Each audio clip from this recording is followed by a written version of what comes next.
Namaskar. Good morning, brothers and sisters, scholars and learners of English literature, language, and grammar. I, Dr. Rakesh from USA.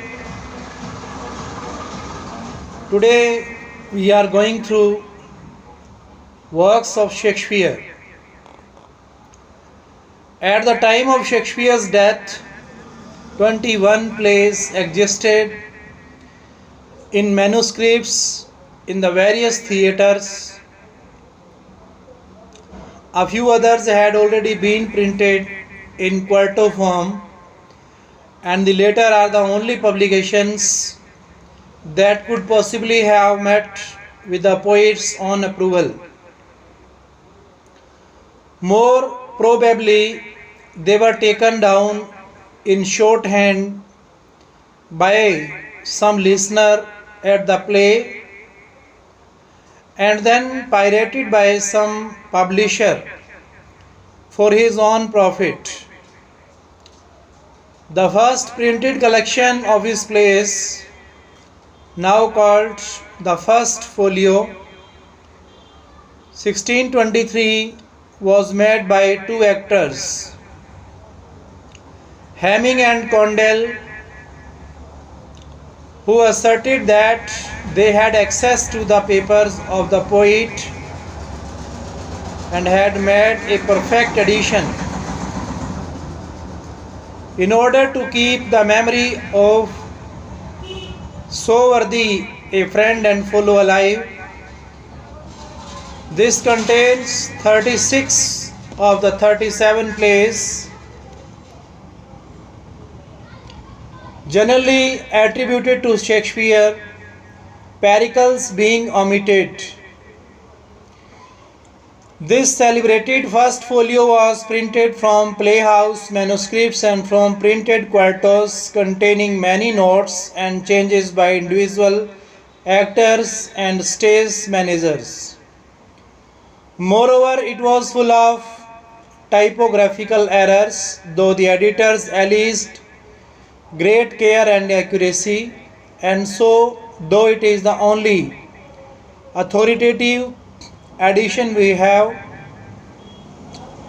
it is of little value in determining the dates or the classification of the plays as they existed in Shakespeare's mind. Notwithstanding this uncertainty, a careful reading of the plays and poems leaves us with an impression of 4 different periods of work, probably corresponding with the growth and experience of the poet's life. These are: number 1 is a period of early experimentation. It is marked by youthfulness and exuberance of imagination, by extravagance of language, and by the frequent use of rhymed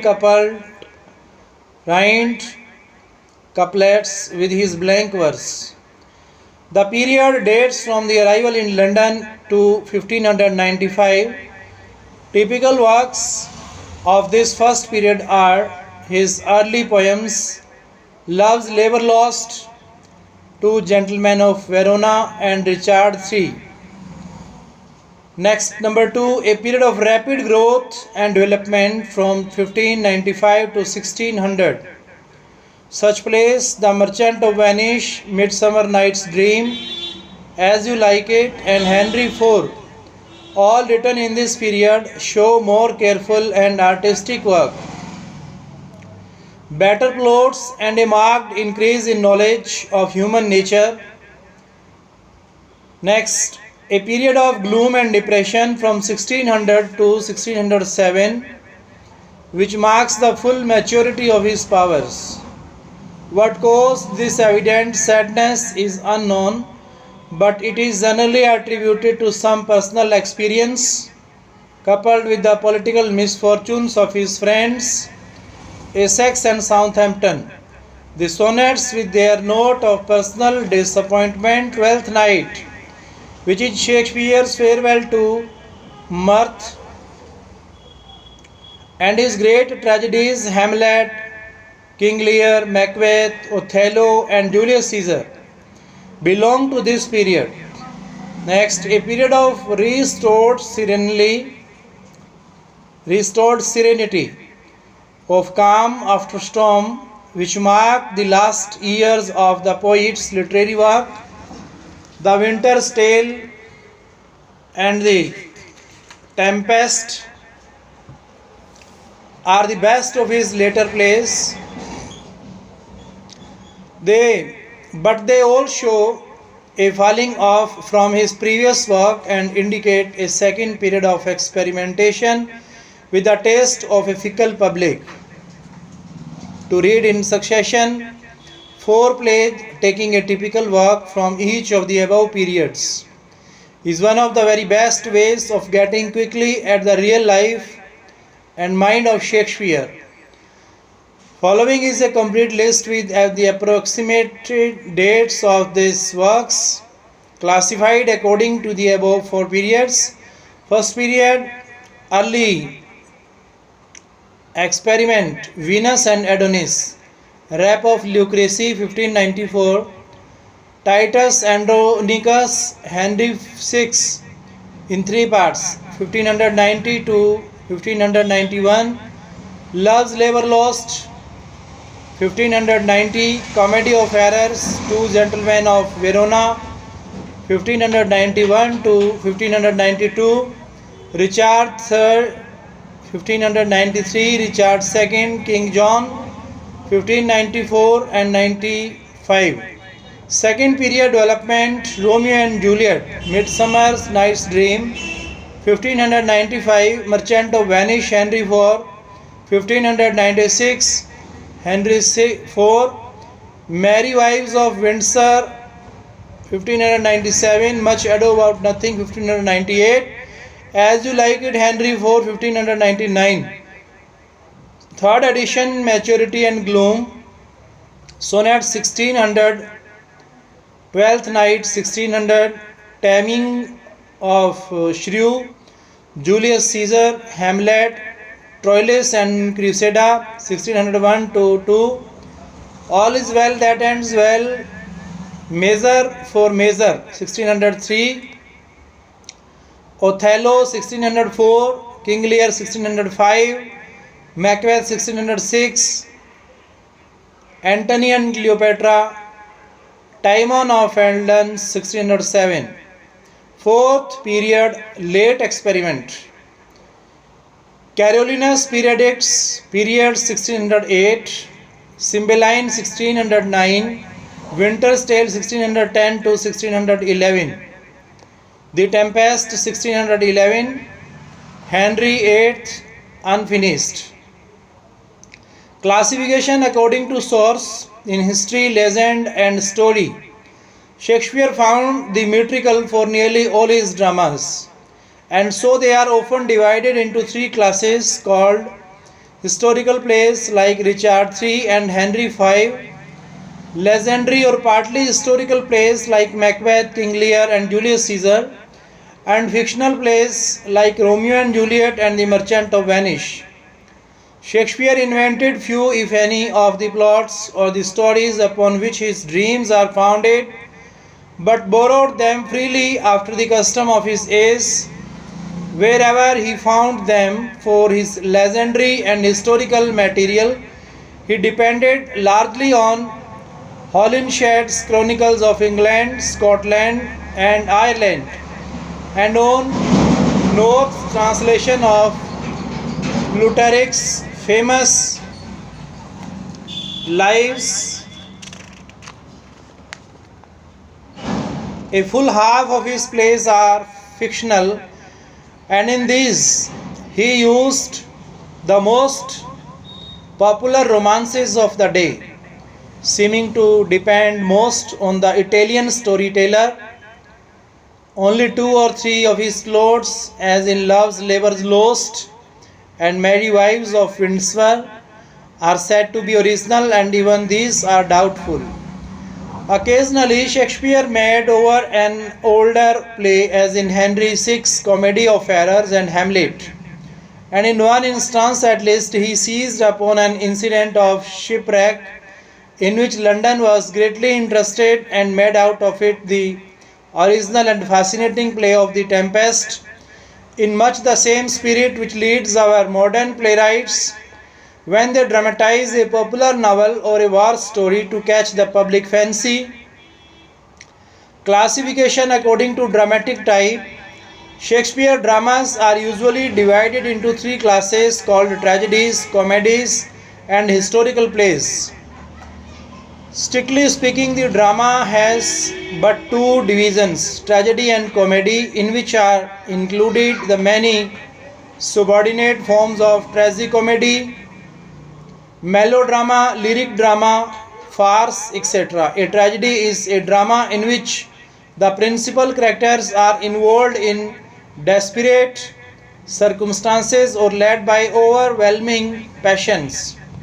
It is invariably serious and dignified.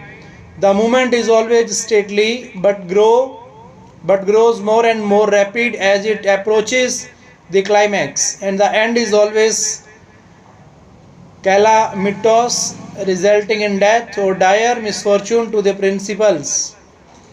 As Chaucer's monk ways before he begins to bewail in manner of tragedy.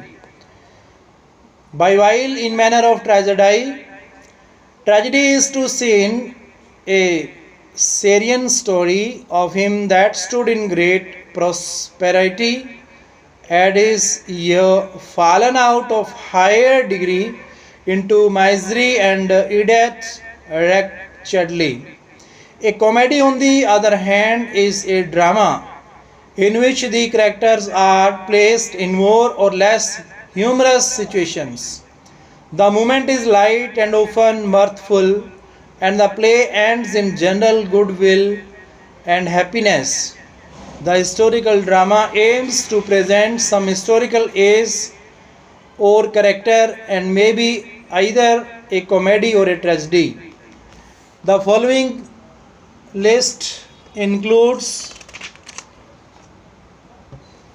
the best of Shakespeare's plays in each of the three classes, but the order indicates merely the author's personal opinion of the relative merits of the plays in each classes. Thus, Merchant of Venice would be the first of the comedies for the beginner to read, and Julius Caesar is an excellent introduction to the historical plays and the tragedies. Comedies: Merchant of Venice, Midsummer Night's Dream, As You Like It, Winter's Tale, The Tempest, Twelfth Night. Tragedies: Romeo and Juliet, Macbeth, Hamlet, King Lear, Othello. Historical plays: Julius Caesar, Richard III, Henry IV, Henry V, Coriolanus, Antony and Cleopatra.